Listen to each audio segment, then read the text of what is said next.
Hey, how's it going? I know. Crazy hectic, right?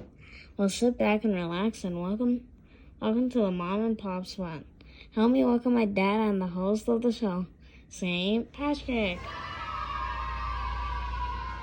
Sleepyheads and overstretched parents to episode number 14 of the Mom and Pop Spot podcast. Put those babies in the crib and put on Bear in the Big Blue House. Tell them teens they can have 60 more minutes of Wi-Fi and that baby daddy to hold off on football and grab a seat while we bond over this crazy show I call parenting. I got a mother here to bring on a very important topic to the show.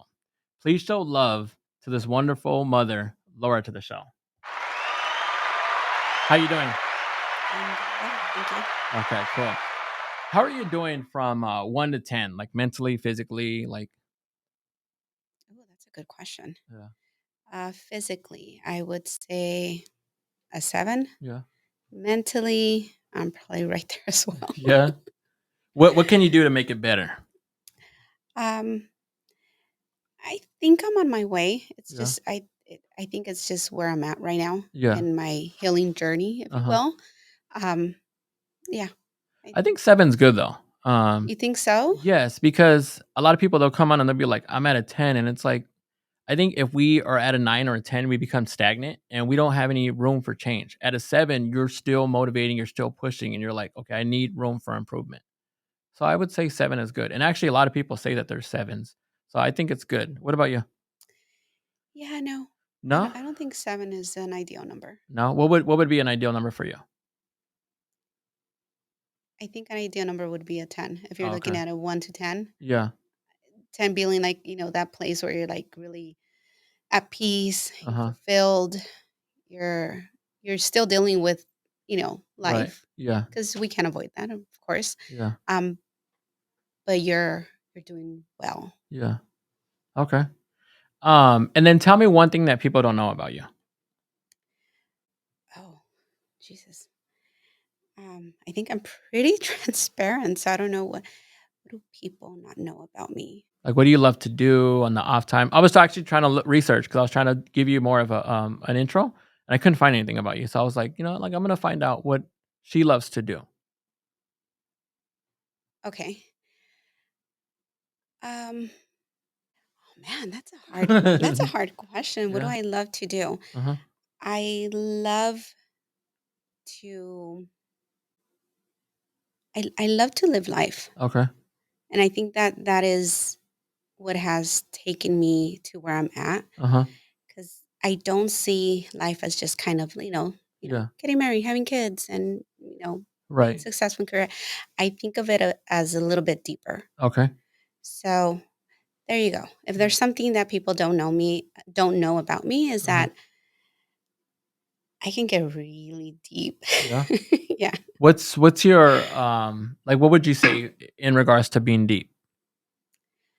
Um, just like in thoughts, Uh-huh. and it could go either way. Yeah. Um, it can be really deep, as in really dark, Uh-huh. and it can be really deep, as in very passionate. Okay. Okay. And then how many kids do you have? I have Nice. two babies. Yeah. How's that going? Listen, it's going. Yeah. That's the perfect expression because like my youngest man, he keeps me on my toes every single day. How old Yeah. is he? 2. Yeah. Oh, that's And such a good age. that is a good age. But it's also an age that I need to make sure that I'm fit because he literally, if I'm in one room, he's already in the next room destroying it. Absolutely. And it's funny because the fact that like no matter what, when he's asleep or when he just has a moment to himself, like I love it. I don't care how big of a mess he makes. I don't care how loud he is. I love every moment of it. Actually, of all three of them, because they all have their own characters and stuff like that. Mhm. So I enjoy it. So I wanted to bring you on for an important topic, and I wanted to discuss, domestic violence. Have you been a victim of domestic abuse? I have. Yeah. Do you want to share your story? Um, yeah. Lately, I've been a lot more open and sharing. I think it's just I'm ready. Yeah. I'm ready to speak on it and kind of start working through all those. Yeah. Because that's how I came across. I seen you had did that post, and I was like, man, like I was very intrigued because I think we need to start bringing more awareness on it. Yeah. Yes, Yeah, definitely awareness is something that's needed. yeah, Um, just if you take a look at the numbers uh-huh, and people affected just in the state of Arizona, yeah, I mean, it's insane. yeah. It's What insane. was your story? So my experience started when I was really young. Uh huh. I was a Yeah. very young mom. I had my son when I was 15. Uh huh. So that landed me in a situation that was not ideal, Yeah. um, with an older man, Yeah. um, and not crazy older. Maybe 7 years Yeah. older, but at that age, it was a big gap. Right. It was a massive gap, um, and it kind of spiraled out of control, if you Yeah. will. Um, Certainly out of my control. Yeah. What was the first occurrence that happened? Was it more of like, how did that situation happen? Mhm. So I think a lot of people, when they think of domestic violence, they think of, um, like the hitting, Uh huh. the the physical part of it. Yeah. For me, it started presenting itself as what a lot of people think is normal. Yeah. And I think a lot of people, especially in our culture, Right. um, and what I mean by our culture is like, you know, Mexicans, Yeah. because that's my experience. Yeah. So I can speak on that.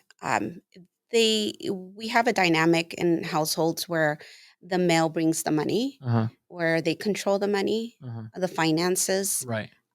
So my earliest recollection of that unbalance of power Uh huh. was the first time that I went grocery shopping. Okay.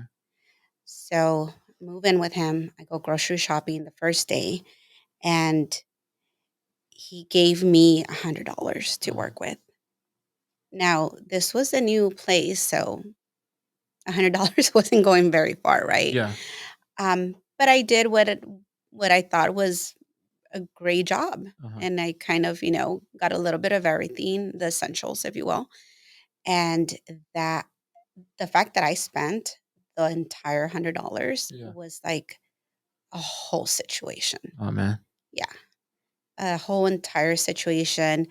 I mean, I think it went on for hours, and and it just kind of escalated from there. It went from um, how I spent Uh huh. the little bit of money that he would provide to what I would wear to how often I would see people, and it didn't seem at the moment. It didn't seem like I was in a unsafe situation. Right.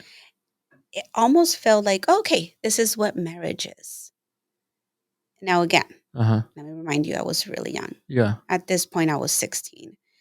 And I mean, talk about not having a healthy picture of what marriage is. Yeah. I think that came into play. Oh, wow.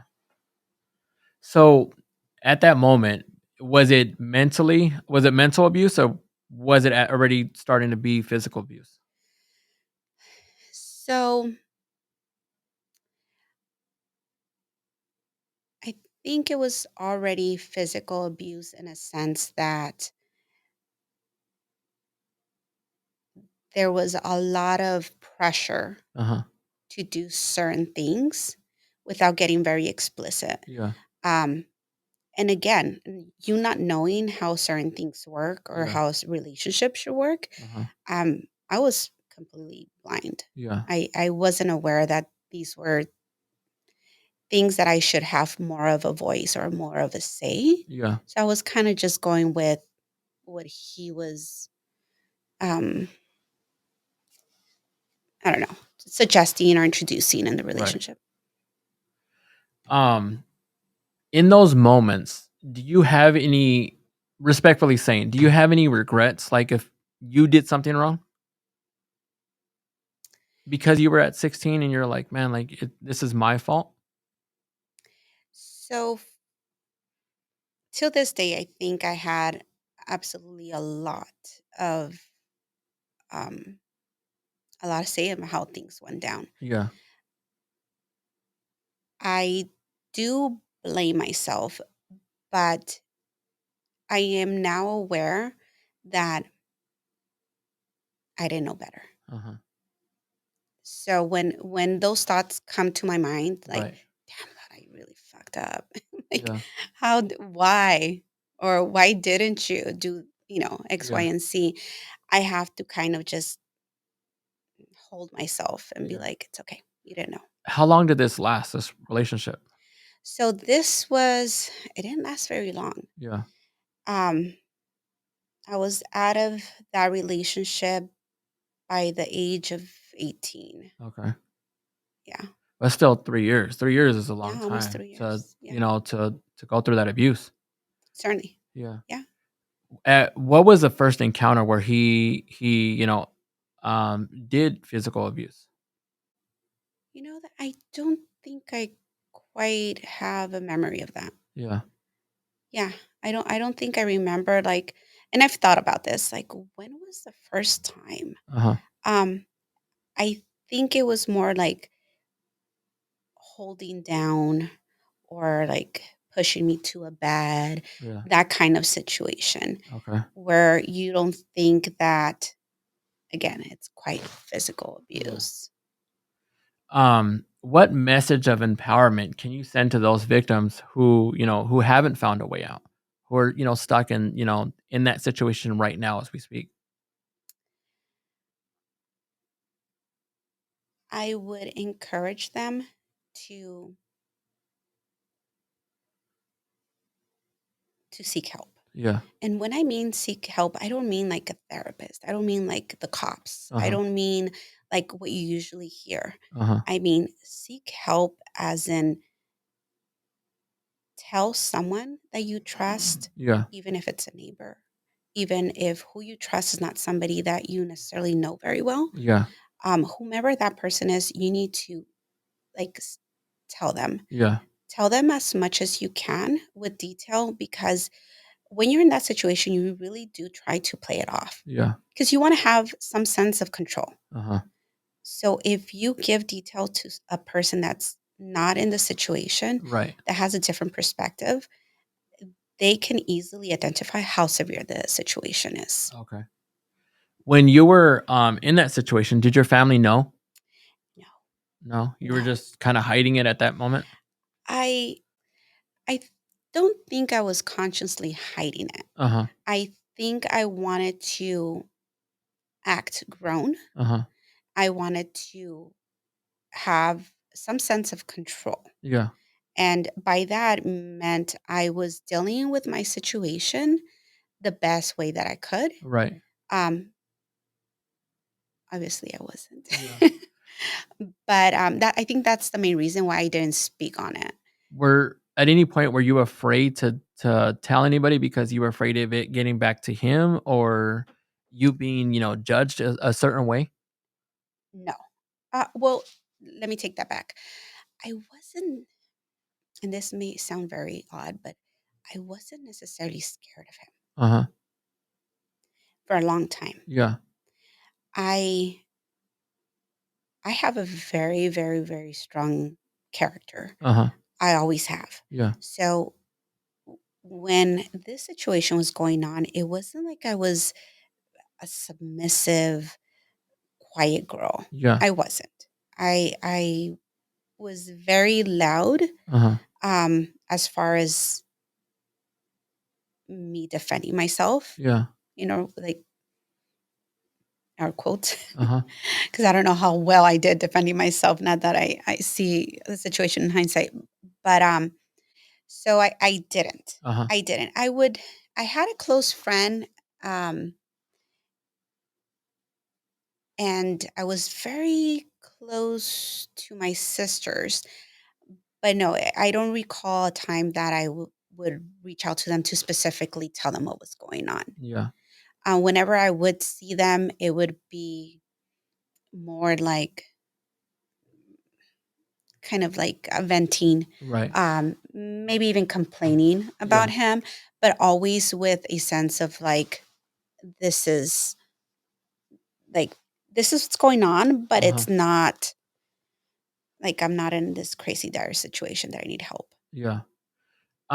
Did you ever come across other people that, may have, like, say, friends, family that have been in the same situation where you kind of knew that they may have been going through that, but they just weren't saying anything? It's interesting that you bring that up because, yes, now I understand that there was a couple people around me Yeah. going through a very similar situation. From both sides, like being abused and being the abuser? Yeah. Oh, wow. Yeah. What are some signs that we can see where that way we can be able to offer help? I think that there is there isn't many signs that you can notice without it being like visual. Right. Like, you know, well, you would think like bruises or Uh-huh. whatnot. Um,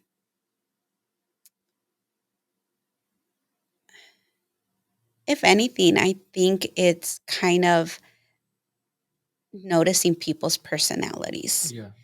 Um, when people change, when people show you who they are, Yeah. like the first time, I can think of like a, a lot of certain scenarios where he showed some capacity of being aggressive Yeah. or of being very authoritarian. Yeah. So I think those are kind of like red flags. Yeah. What do you say to those people that they joke around about being aggressive? Is that a sign of that they are really aggressive deep down? I mean, if you think of people joking around about having the capacity of being aggressive, I Yeah. think it's in them. Yeah. And I think that if there are not emotionally stable people, Right. yeah, they certainly have the capacity to be um, an abuser. Yeah. Do you think social media plays into it a little bit? Because the fact that, like, sometimes when I'm on social media, whether it be YouTube, Facebook, or whatnot, you see these videos where, some of these guys are like, you know, um, respectfully saying, like, they'll be like, "Where's my food?" And then the B word, or they'll act like they're hitting the girl just to make them like. Do you think that that's actually, playing into it a little bit as well? Like, maybe we should find a way to, to ban that in a sense? Absolutely. Yeah. Absolutely. Um, I think that going back to just facts, Yeah. if you look at statistics, the the amount of people that are being abused Uh-huh. are females. Yeah. The amount of abusers are males. Yeah. That's just a fact. Yeah, it's just a fact. And it literally with me coming into this episode, I was doing a little bit of research and I'm like, man, it is what I mean, not it is what it is, but it's the facts are there. Yeah. Yeah. Yeah. And we have to take that very, very seriously. Correct. Um, that means that if these numbers are ever going to change, Yeah. m- men have to step up. We do. I agree with you wholeheartedly. We need to be the difference makers. And I also don't want to get misconstrued being the fact that, domestic violence does happen within men as well. Yes. So we got to be the change, and we also need to, start if you see something, say something in a sense. A lot of times, we're too busy like, oh, like someone else is going to take care of it. Like, no, like if you see something that doesn't fit your narrative, change it because there's too many people out there. And Absolutely. a And lot of listen, sometimes it's so ingrained in our culture. right. I've been in situations where we're in a outside Yeah. patio and there's neighbors like obviously having a very nasty fight. Yeah. And I've had people tell me like, "Oh no, that's just how they are. They always fight," Yeah. or that's code in certain neighborhoods, right? You Yeah. don't get into other people's Right. situations. Um, I personally don't care. Yeah. I don't care. I'm gonna speak up. I'm gonna say something, and if that person that's being abused wants to come back and deal with that again, that is that's her that's up to her Yeah. or up to him. And I applaud you for doing that. I respect you for doing it because of the fact that not a lot of people are doing that. They're, in a sense, cowardly in because they don't want to be involved in the situation. Oh yeah, certainly. Yeah. I mean, it's scary. Yeah. It can be But very scary. being the fact that you're doing that, you're letting that person know, like, hey, we're not tolerating that here. You know what I mean? And then, you know, maybe the first time, maybe the second time, he's gonna learn, like, I need to change. This is not the lifestyle that I want. Right. I mean, I think it's all about normalizing certain situations. Right. And going back to what you mentioned, like social media, yeah, that should be controlled or banned or censored in some way because why are we normalizing Exactly. this? I Like agree. it's not there's no situation in which somebody has more power over another person Yeah. that's going to end up in a positive, Right. scenario. Absolutely. It's not Yeah. in any way, even if they're not being physically violent. Um, Listen, emotional damage is, I mean, as bad. Yeah. Mental. Yeah. It just the trauma that goes with any situation in which you feel that something drastic happened Right. in you, like that. I mean, listen, isn't that the definition of trauma? I mean, it is. It Like is. if anything that you couldn't cope with at Yeah. a certain moment, I mean, that's big. Yeah. And the truth of the matter is that trauma changes you. Yeah.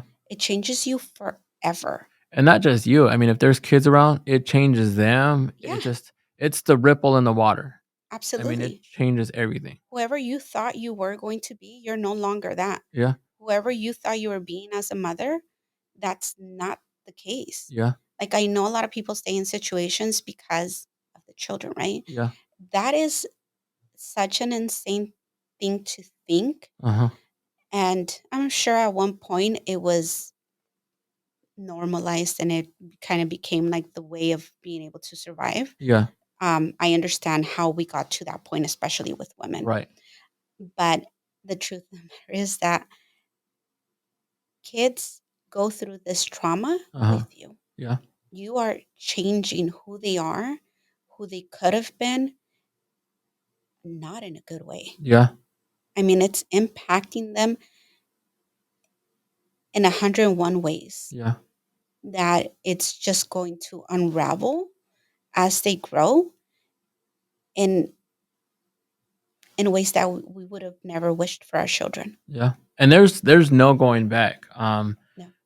No. Once a word is said, once, any type of, domestic, abuse has happened, you can't go back to that. No. You've already laid that, mark in that cement that says, it's a horrible thing. With that being said, we're gonna take a quick break because we're gonna pay some bills. So we'll be right back.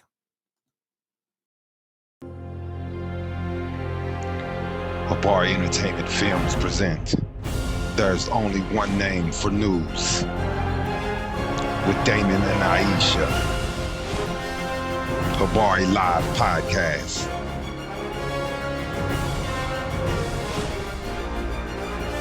Habari Entertainment, a race against time. On a quest for glory.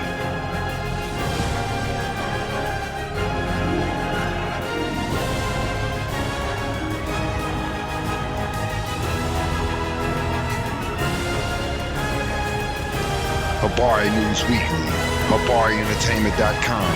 Catch us for more. Visit us, HabariEntertainment.com. As a mother, and thinking about two different perspectives. So you have a daughter and a son? I do. So as a mother to your daughter, what are you saying in regards to domestic abuse? Like if I would be speaking with her. Yeah, or actually let's change the dynamic. Let's say that you're speaking to a younger version of you that's going through domestic abuse. What are you saying to your younger self? Wow. What would I say? Right. What would you say to be able to save yourself in a sense? I would tell her that she doesn't need to be strong. Mm-hmm. And what I mean by that, let me be very specific. What she thought strong was. Okay. Um, at that point, I thought being strong was having to deal with it, Uh-huh. having to figure it out by myself, Yeah. having to suppress all my emotions, Right. having to pretend like there was other important things other Uh-huh. than myself. So I would tell her that that strong wasn't going to benefit her in the future Yeah. and that she needed to be who she was at that moment, Okay. which was a young, naive, vulnerable, helpless girl. Yeah. And that was okay. What attracted you to this guy? Wow. That is a whole different kind of worms, I guess. Yeah. Um, I think I was having other issues. Okay. Um, and I think that's one of the situations that a lot of young girls come across when they find themselves in this moment in their lives when they're trying to be seen Uh-huh. and we go about it in a whole wrong way. Okay. Um, a lot of things played a factor in it, but I think mainly I was just seeking attention. Yeah. What do you say to your kids that way they don't become, the domestic abuse or the domestic abuser? What are you teaching them? I think more than anything is respect. Okay. Respect and boundaries, Uh-huh. because they don't necessarily come together. Uh-huh. Some people think that by having respect, sometimes it can cross boundaries, Right. and it's not the case. Yeah. With my son, it has been a completely different journey than with my daughter. Not only because one's a female and one's a male, Right. but when I had my son, as I mentioned, I was very young. Uh-huh. When I went through that traumatic experience, I was parenting Yeah. him. And I lived in that space for a long, long time, Yeah. a space of trying to survive. I was a single mom. I was handling everything by myself. Um, so parenting out of a survival place Yeah. is not ideal. Not ideal. Yeah. Um, but I can tell you, I noticed a lot of things early on with him that I knew needed to be addressed Right. and that had stemmed from something that, crazy enough, he doesn't remember. Wow. And sometimes I think those moments we do, but being the fact that he doesn't, that's respectfully saying I think that's good, right? Um, I thought it was good. Yeah. For a long time, I was like, "Oh, thank God I left that situation before Yeah. he, has those memories ingrained to him." Right. But I think we forget that trauma is passed down, Uh-huh. not only genetically, but by how we function. And that was my next question is it passed down, genetically? I believe it is. Yeah. Absolutely. I So how are believe you it is. correcting it? Does your son do something that, makes you second guess things? Well, listen, I think his father had a lot of aggression Uh-huh. issues, a lot of anger issues, if you will, um, which is, I mean, it makes sense if you know his story. It Uh-huh. makes perfect sense if you know his life story. But I can see that in my son. Yeah.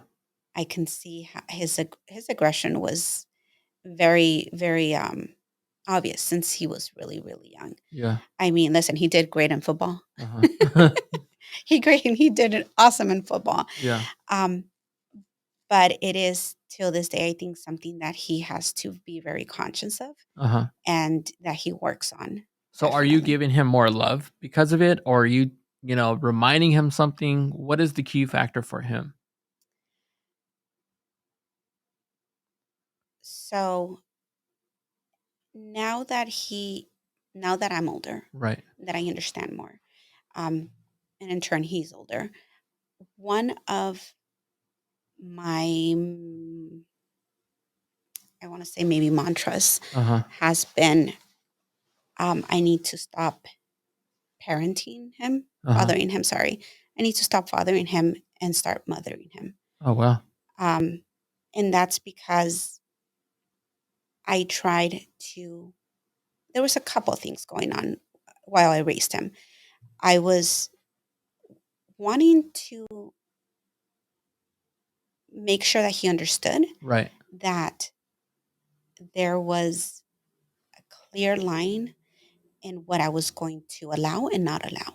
Okay. Therefore, I parented very sternly, very cold, very um, certainly not in a very loving way. Right. Um, and I thought I had to make up for him not having a father. Yeah. So that put a whole different layer of um, craziness on top of that. Wow. So What now that I think now is when I'm able to kind of let go of my fear of him not turning out to what I envision him Right. um, to be, and just kind of started showing that love. Okay. And what is your message to, to the domestic abusers? What is your message to was it your son's father, or Yes. what is your message to him? Like, if you can say something to him and says, like, you didn't break me. I'm still standing, and I'm standing, here in front of you. Like, this only made me stronger. What would your message be? I was recently asked that question, and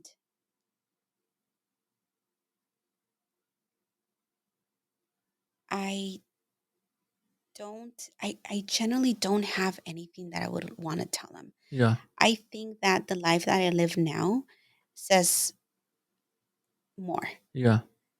Um, and to tell you the truth, I wouldn't want to add to any of his dismay. Yeah. I think it's beautifully unspoken, if I may, because of the fact that, like, it's showing a lot of, like, maturity, because of the fact that you're not wanting to necessarily go back at him. You're I'm done with you. I'm still moving on, and I'm having a better life without having to address him. Right? Um, Certainly, Yeah. I've had to be able to identify what kind of empathy I had towards him, Yeah. and there is some. I mean, it was an ideal situation for me, Okay. but I don't think it was an ideal situation for him either. Yeah. Have you spoken to him? I mean, because the fact that you have a son with him, are you still having to keep in contact with him? I do. Yeah. I do not on a regular basis. Not not very often, but I have. Does he still show those characteristics of being an aggressor? I think so. Yeah. I think so. Is your son still around that? Um, my son and him have a very distant relationship, Uh-huh. so I think that's mainly the reason why I still communicate with him. Yeah. I still feel like I kind of have to supervise what's going on Yeah. there. Um, yeah, that I don't think he has gotten to a point of his life that he has been able to sit with what has happened and made any changes. Why does it seem that a lot of times people that are in these situations, they find it hard to leave? Because there's more than one type of abuse going on. Uh-huh. Um, most of the time, I feel that it is set up in a way where um, the one being abused has no power, Uh-huh. either financially or um, mentally, Right. because it does. You have to be in one way or another broken down, if you will. Yeah. There has to be some type of something in you that believes that you are not worthy of something else. Okay. What do you say to someone who's just been abused? I would say this is not going to stop. Yeah. It can escalate to the point that you would no longer be here, Yeah. because that is what happens That's a too sad often, reality. Right. too often, especially in states like Arizona where firearms are the norm in homes. Yeah. And when you're taking that into consideration, Uh-huh. when there is a firearm in a household where domestic abuse is going on, Yeah. the possibility of homicide increases by 500%. Right. That is insane. We just spoke on the last episode where a pregnant mom ended up stabbing and killing, her abuser. I mean, he had slapped the plate out of her hands and stuff like that, but it was a domesticated situation because of the fact that there was weapons around. So it's a horrible situation. Um, are you still scared now? In those situations because of the fact that how has that changed you today? Um, so yes, I am very hyper vigilant of any circumstance that Uh-huh. would nearly resemble to that. Yeah. Um, and let me give you an example. When I started my relationship with my partner, Right. um, we were kind of like, playing around and kind of, you know, um, I remember that at the one point he kind of grabbed me and I was like, oh, like it resembled way too much to a situation. Yeah. And I had to explain that to him. Like, no, this is not okay. Like, I know we're playing around, but it just, again, it changes you Yeah. and you become very, PTSD is real. It is. It's very real. Yeah. How are you teaching that to your daughter? So with my daughter, I think that the main way that I'm trying to teach her is by example. Uh-huh. And I'm very conscious of that. Yeah. How we talk to each other in our household, how we deal with situations, how we how the household is managed. Right. Um, I'm I make it very um, obvious to her that there's decisions being made by both Uh-huh. parties, that no one has a say more than the other, Yeah. that anything can be discussed, and there's no kind of one way or the highway Right. situation going on. Does she know at any point she can just walk away from the situation? That she doesn't have to be, whether it be mental, physical abuse, whatever it is, that she knows that she can walk away and that she has you as a support? Oh yeah, definitely. Yeah. Definitely. Um, we see a lot of times, in these movies where they portray, these domesticated situations. How real is that? Are they pretty spot on, or does it seem to be Hollywood glamorized? The way that the abuse starts. I think that it is very Hollywood um, glamorized. Yeah. Just because it's such a slow process. Right. I mean, I'm sure there is situations where, you know, it goes from nothing to you're getting smacked. Yeah. Yeah. Does that happen? I'm sure it does. Um, there is one recent show I want to say on Netflix Uh-huh. that I watched. I can't remember the name of it. Yeah. Um, but that has been the one show that I think has been able to portray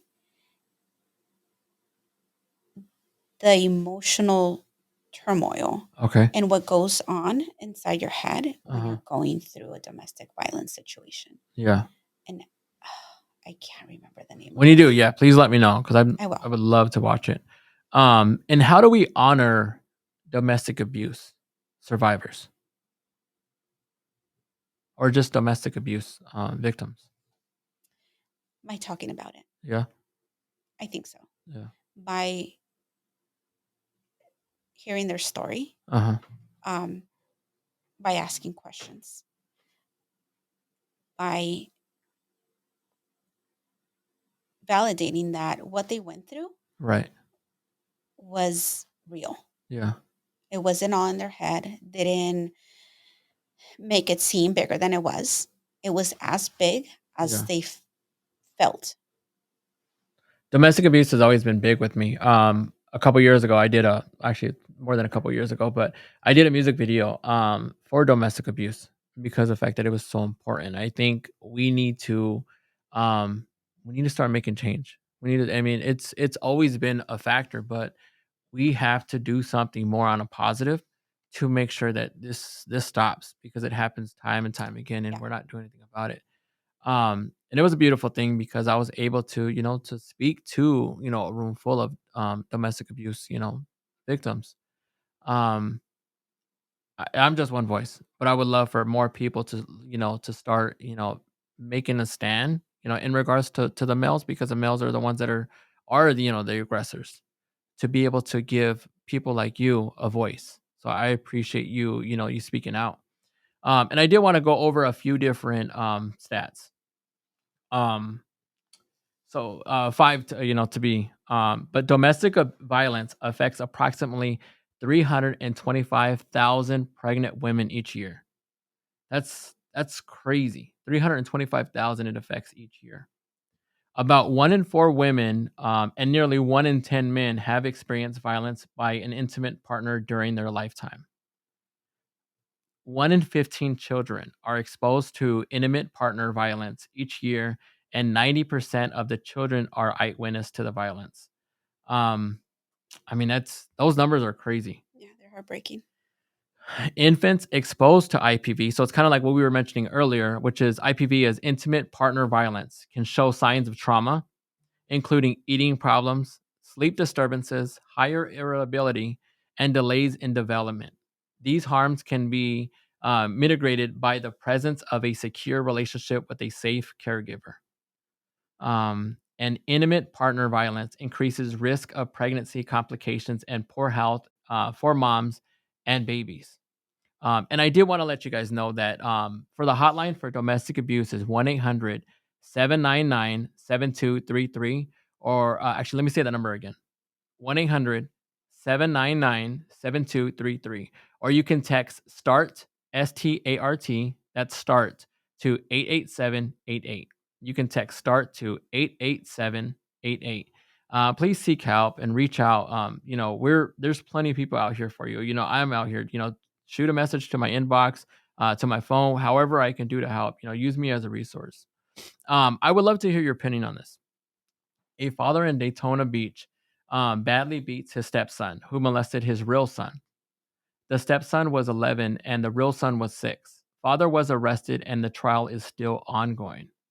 Um, what are your thoughts on this situation? How should this situation have? What would you say would have been the correct way to handle that situation? Listen, I think that violence in any situation is not the answer. Yeah. Can you try to justify Uh-huh. why he got violent? Yeah. Sure. I'm sure we can. Right. But losing control of your emotions and hurting another human being Yeah. is never the right thing to do, Uh-huh. ever. What do you do in the situation where the one kid is hurting the other kid? How do you, because that's rough. Yeah, absolutely. I mean, I don't want to, I don't even know what to say. Like, I was just at a loss of words when I was hearing the story, and I'm just like, I you seek assistance uh-huh. by reaching out to professionals, Yeah. because at this point, the most important thing is to get help for the person that was abused. Yeah. That is, you don't want to re-traumatize this person. Right. You don't want to add to the trauma. I mean, Yeah. at this point, seeking help is the most important thing. Yeah. Like, I can't imagine, especially if there were siblings, right? Right. There was some connection there Yeah. at one point, regardless of what that connection was. Yeah. If that happened in front of the child that was being abused, Uh-huh. I mean, I can't even imagine how it fucked him even more. Yeah. You know what I mean? Like, that's the sense of guilt, the Uh-huh. sense of shame, the sense of it's your fault, Yeah. everything that's going on, like, that's horrible. Yeah. It's It's just devastating. the whole cycle itself just runs all over again. I mean, Right. there's so much there, and I mean, it's just so heartbreaking. It is. I don't know. It was hard with that one. Um, as a survivor and as a mother, can you say to your kids a deep message that says, that your voice will be heard? My children? Yeah. Or just any kids or any parents that are watching this right now. Yeah, I think that my message would be to wherever you're at in this situation, even if you're not the one that went through it, Uh-huh. you have to find who you are Right. and listen to that person. And not only listen to yourself, Uh-huh. like your thoughts, Yeah. you have to make a sound, Yeah. meaning you need to use your actual voice so people can understand Right. where you're at, where you stand, right? Uh-huh. So they can understand where you stand Yeah. and where you're going. Okay. If that makes any Yeah, sense. that makes sense. With any situation, like, it doesn't stop here.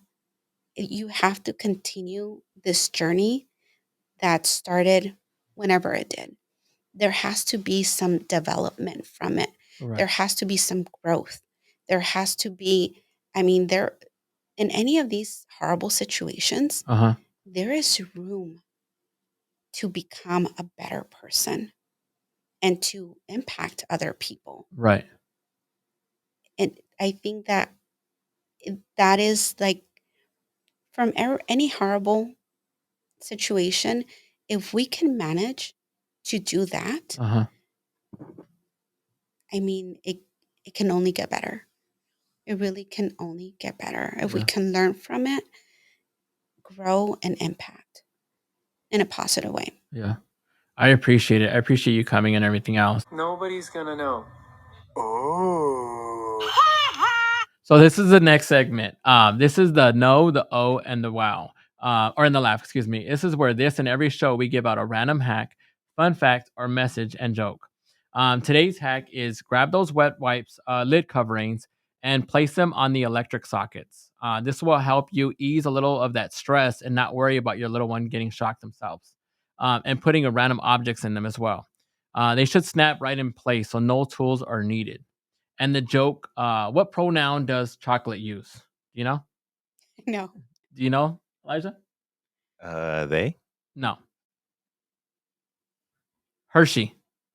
That makes sense. Yeah. And so I always give out a little bit of a dad joke, so sometimes I dry, but the message for today, especially for you, um, and for all you, mothers out there as well. Being a mom can be overwhelming and stressful and can even make you feel alone. The struggle is to be the struggle to be the perfect mother. The urge to be this super mom every day creates unnecessary pressure on yourself sometimes. Sometimes you all compare yourselves to other moms and think that they are doing everything right and that you're not.